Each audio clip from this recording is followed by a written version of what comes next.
Hi guys, and after lunch ay dumiretso na nga kami dito sa Manday Wildlife Reserve. Ayan, kailangan maglakad papasok dun sa loob para makasakay ng bus papunta sa Singapore Zoo. Ayan, ang bus na sasakyan.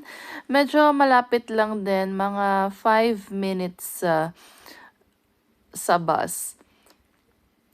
And guys, ayan, papunta na kami. Tatlong part nga pala yung Manday Wildlife, yung Singapore Zoo, Night Safari at River Wonders. Ayan, pero sa Singapore Zoo tayo pupunta. Ayan, lakad lang tayo sa loob. And ayan, sa may entrance, meron din pala silang food court sa loob.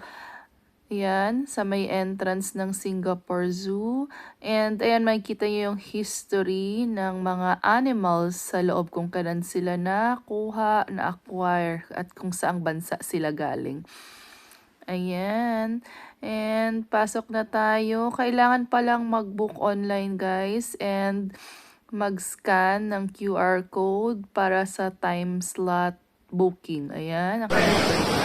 Welcome to Singapore Zoo, Manday Wildlife. Pasok tayo guys.